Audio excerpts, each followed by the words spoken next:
विमल, पोलो, जोमा केसरी, हर पल मनाओ केसरी त्योहार। मनोज जी, प्रोपोर्शनैलिटी में गुरु प्रकाश कह रहे हैं, आपकी आंकड़ा देखिएगा, यूपी का तो मुझे वैसे ही बहुत ज्यादा लग रहा है, 2,91,00,000। आपका क्या रिएक्शन है विनोद जी इस पर? यूपी की आबादी सही कह रहे हैं गुरु प्रकाश, यूपी की आबादी की तो 23 करोड़ के आसपास है, तो जाहिर है प्रोपोर्शनलिटी का लॉ तो लागू होता है, उसमें कोई महत्वपूर्ण मतलब आश्चर्यजनक बात नहीं है। लेकिन वो जो सवाल उदयवीर जी ने उठाया वो महत्वपूर्ण है। हाँ।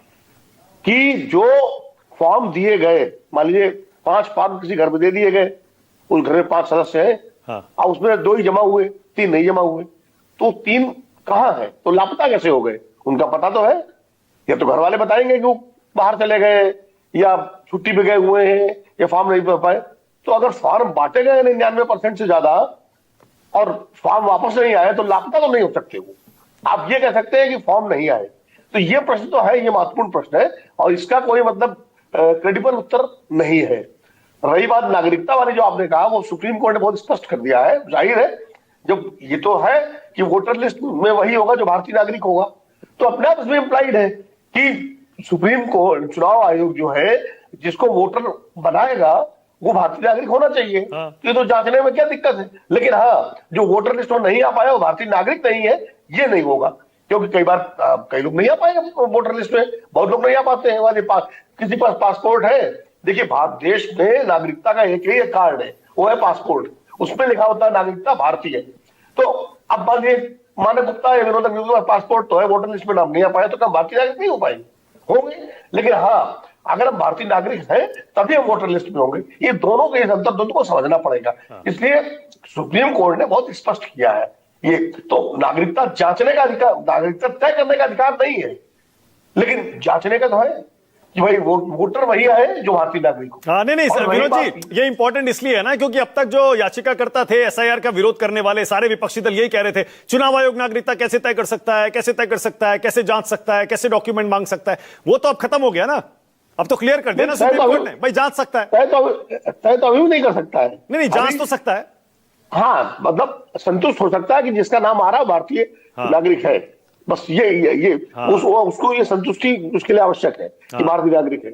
लेकिन ये जो है कि इतने लाख लोग, अब जब फाइनल ड्राफ्ट लिस्ट आ जाएगी, मैं तो विपक्ष के नेताओं से ये कहूंगा जो एसआईआर का विरोध कर रहे हैं, उदयवीर जी हैं या साधना भारती है या हमारे स्वयं पुरोहित जी हैं, जब ड्राफ्ट लिस्ट आ जाए और उसमें जो नाम कटे तो उसका फिर आप तय करिए कि किस वर्ग के नाम ज्यादा कटे हैं, और उसमें से सैंपल साइज में मान लीजिए अगर लगभग 3 करोड़ नाम कटते हैं तो ज्यादा नहीं, 3,000 आदमी आप ले आइए, सामने खड़ा कर दीजिए जो प्रदेश में है और जिनके वो जो पूरी तरह से भारतीय नागरिक है और वोटर लिस्ट से नाम कटे हैं, तब तो उनके आरोप में क्रेडिबिलिटी बनेगी।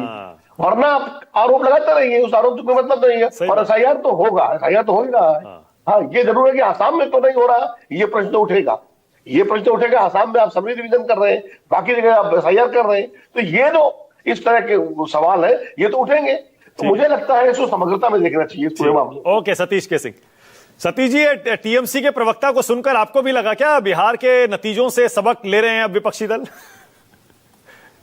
ये जितने भी अब राजनीतिक दल हैं और जिनकी चलेगी, अगर चुनाव आयोग ने पहले या बाद में रोका नहीं तो सब अब 10,000 का पहाड़ आप पढ़ेंगे।